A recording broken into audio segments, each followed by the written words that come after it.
Hello, bonjour les abonnés et les visiteurs. J'espère que vous allez bien. Ici à La Réunion, il est dimanche matin et le pasteur est tranquillement à la maison. Pour quelle raison? Parce que c'est le 4e dimanche de suite où nous sommes confinés, interdiction de culte pour toute cette période-là. C'est la première fois qu'on vit quelque chose comme ça depuis tant d'années. Alors on prend son mal en patience, comme on dit. Et je passe ma matinée avec vous en partageant encore une fois un verset qui nous parle du Père, qui nous parle du cœur du Père que nous découvrons ensemble à travers cette série de vidéos. Donc aujourd'hui, nous sommes au chapitre 18. Nous avons quitté le chapitre 17 qui était Jésus avec ses disciples pendant son dernier repas. Et dans le chapitre 18, nous sommes transportés dans le jardin de Gethsémane et on vient arrêter Jésus. Alors, verset 11. Jean 18, verset 11. Jésus dit à Pierre, « Remets ton épée dans le fourreau. Ne boirai-je pas la coupe que le Père m'a donnée à boire ?» Alors Pierre veut défendre Jésus. C'est bien gentil de sa part, n'est-ce pas? Il sort une épée et son intention, j'imagine, c'est de donner la mort à quelqu'un qui vient arrêter Jésus. Vous vous rendez compte? Mais ici, Pierre, lui qui veut aider Dieu, c'est ridicule, aider Dieu, comme si Dieu ne peut pas s'aider lui-même. Mais Pierre, il est toujours bien intentionné et il va essayer de défendre Jésus avec une épée. Lui qui savait manier un filet, mais l'épée, c'était pas son outil de travail. Et tout ce qu'il peut réussir à faire, c'est de trancher une oreille. Il loupe l'homme, mais il arrive quand même à lui couper une oreille. Pierre, franchement, il fallait pas essayer, mais juste peut-être rester un peu plus proche de Jésus et le soutenir dans cette heure qui était la plus difficile qu'il allait vivre. Et Jésus parle d'une coupe, une coupe que le Père lui a donnée à boire. Alors, les autres versets, on a vu que le Père lui avait donné de l'amour depuis avant la fondation du monde. Il lui a donné la gloire à venir. Il lui a donné entre les deux les gens à gérer. Mais maintenant, le Père lui donne une coupe. Une coupe qui sera difficile à boire. Une coupe qui, en fait, est un vin amer. Pas du tout agréable. Je suis quelqu'un qui apprécie un bon petit verre de vin rouge avec son repas. Une fois, on a acheté une bouteille de vin rouge qui n'était pas les plus grands prix, mais qui normalement c'était quand même un vin qui était correct. Et au repas, eh bien, nous avons ouvert la bouteille et nous nous sommes servis. Écoutez, ce vin, ce jour-là, était imbuvable. Mais franchement, il n'était pas bon. Alors, moi qui n'aime pas gaspiller quand même, j'allais faire un petit effort en disant, bon, ben, écoute, on l'a payé, on peut pas remettre ça dans la bouteille, je vais quand même essayer de le boire, ce vin. Écoutez, j'ai pas arrivé. Et finalement, on a dû condamner le reste de cette bouteille aux toilettes. Et quand un vin est pas bon, est difficile à boire, n'est-ce pas? Alors ici, Jésus, on lui donne une coupe. C'est le Père qui lui donne une coupe. Et le Père lui dit, bois-le, ce vin amer. Pourquoi Jésus l'a-t-il bu? Parce qu'aucun d'entre nous aurions pu boire ce vin, tellement qu'il était imbuvable. Mais Jésus décide d'aller jusqu'au bout avec ce que le Père lui donnait. C'est une des façons de comprendre les évangiles. c'est de suivre la relation au vin sans. Au vin sans. Excusez-moi, je m'étais même pas rendu compte du jeu de mots, au vin sans. Mais c'est vrai, et ça m'a vraiment frappé quand j'ai commencé à lire les évangiles. Ça, c'est il y a bien des années. Que, en fait, on voit une boucle bouclée par Jésus. Il commence son ministère en transformant l'eau en vin. Pendant son dernier repas, il transforme, je mets ça entre guillemets, il transforme le vin en sang. Et sur la croix, là où il va boire la coupe de ce vin amer que le Père lui a donné, il transforme le sang de nouveau en eau. En buvant le vin dans cette coupe que le Père lui a donnée jusqu'à la dernière goutte, il a aussi versé son sang jusqu'à la dernière goutte. Et de son côté, après que le sang s'était vidé de son corps, ce qui sortait, c'était de nouveau de l'eau. Et la boucle est bouclée. On commence avec une grande joie à un mariage de Cana. On termine avec une grosse douleur, une grosse peine de le voir mourir. Mais l'histoire ne se termine pas là de la coupe.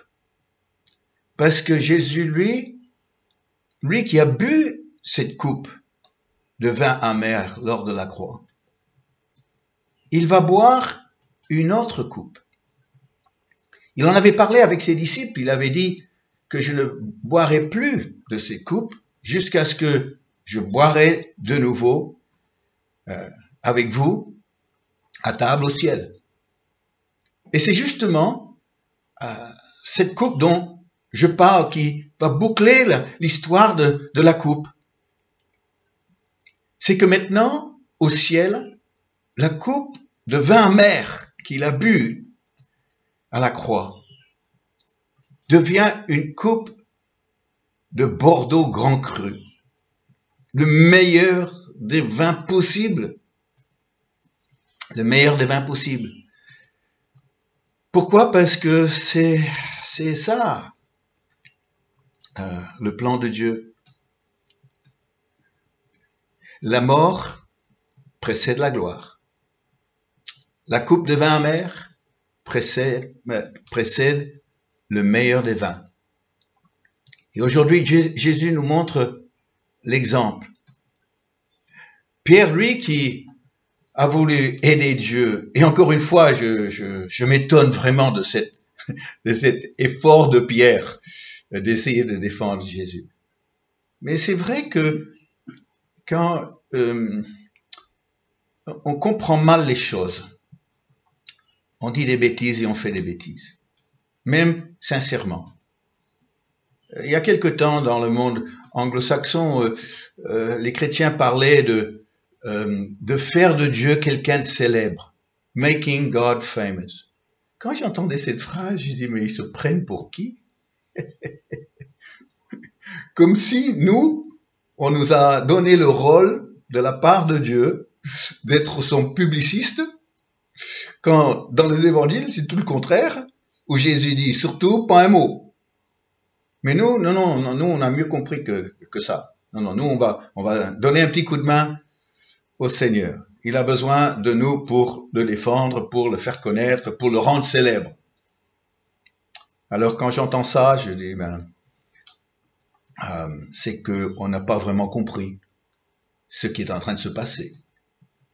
Pierre, lui, il était bien intentionné, le brave Pierre, souvent maladroit, dans ce qu'il disait, dans ce qu'il faisait.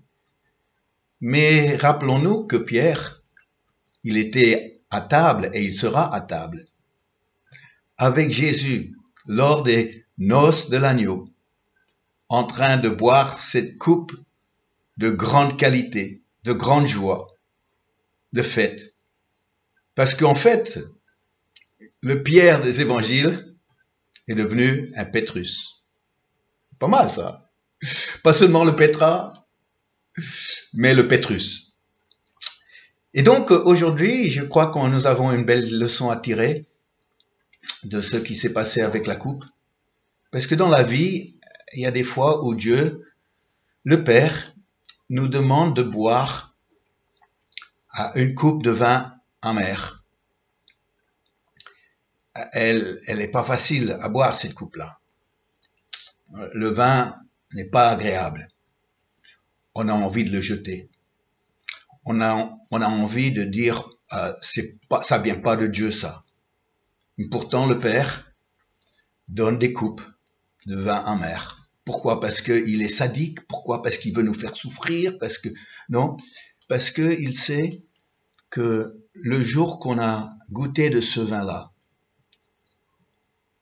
on se prépare à la coupe qui nous attend au ciel. Et on va l'apprécier, cette coupe-là.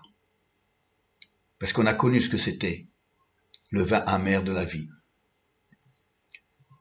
Alors, chers amis, ne soyez pas en rébellion, en réaction, quand vous devez traverser des choses qui sont difficiles à avaler, difficiles à boire. En disant, Seigneur, j'ai pas demandé ça, je n'aurais pas souhaité. Mais si tu me demandes de traverser ce que je dois traverser, je le traverserai. Je traverserai toujours avec mon regard au-delà des circonstances actuelles, pour les porter vers le ciel, vers ce qui m'attend, ce que tu as préparé pour moi. Et là, ça me permettra de remettre une perspective, de redonner un cadre à ce que je suis en train de vivre. Alors, chers amis, peu importe ce que vous traversez maintenant, moi je vous dis, buvez cette coupe-là que le Père vous a donnée, parce qu'elle sera remplacée par une bien meilleure. Aujourd'hui, j'aimerais terminer avec un petit chant. J'aime les petits chants, pas compliqués, les paroles sont faciles, les mélodies sont très simples, mais ça nous permet d'exprimer certaines choses au Seigneur.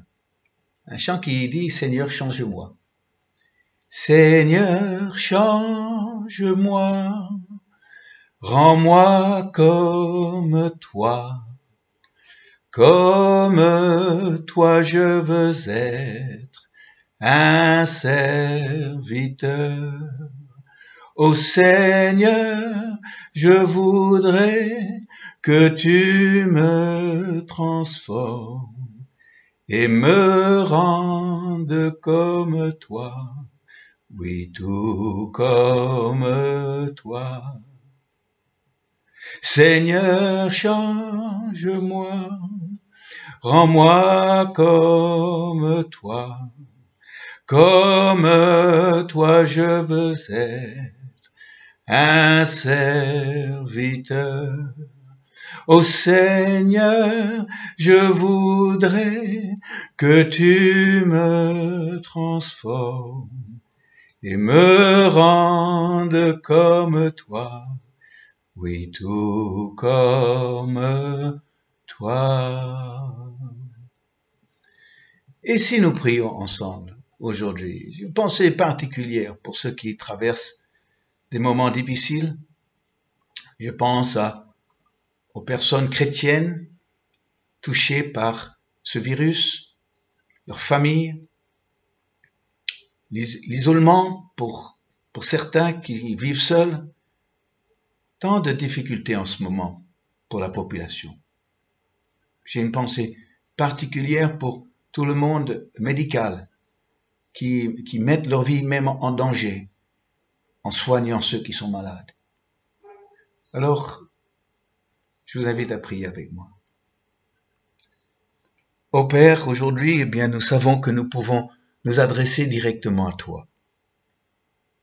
Que tu es le Dieu de la compassion, de la miséricorde.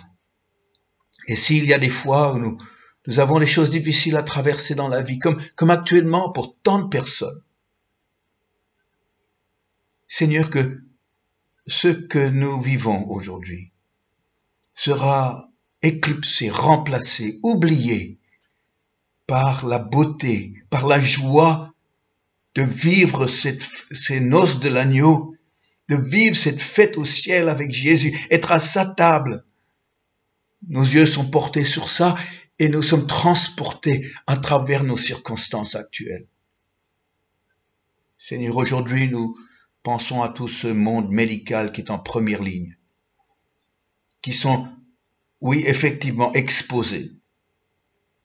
Nous prions, Seigneur, pour ces médecins, pour ces infirmiers, pour tous ceux qui sont là, aux côtés, au chevet des malades. Non seulement que tu les préserves, tu les protèges, mais aussi, Père, que dans ces moments-là, comme toute la population, nous revenons à des valeurs réelles, profondes, que nous revenons à Dieu, que nous aurons une autre réflexion sur cette vie qui se montre si fragile actuellement. Oh Père, le monde entier est touché. Aucune partie de la population est à l'abri. Et nous croyons que dans ces moments-là, le monde peut revenir à son Créateur. Nous le croyons. Que les hommes, les femmes, les jeunes, interpellés par ce qui se passe, ne vont plus jamais pu être pareils. Et auront ce désir de connaître Dieu, de découvrir qui est vraiment Jésus et pourquoi on parle tellement de lui. Tu peux tirer le bien de cette situation. Oui, Seigneur, un mal pour un bien, comme on dit. Et que de cette coupe amère que le monde entier doit boire aujourd'hui, viendra une coupe de joie, une coupe céleste, celle-là aussi donnée par le Père. Merci au Père, car aujourd'hui, qui vivrait cette vie sans toi? Qui ferait face à ce qui se passe dans ce monde sans toi? Merci. Père, tu t'occupes bien de tes enfants. Tu veilles sur nous. Nous sommes heureux de vivre nos vies sous ton regard. Père, nous faisons confiance à toi chaque jour. Merci. Amen. Alors, merci à vous d'avoir passé ce petit moment avec moi aujourd'hui. On a parlé vin.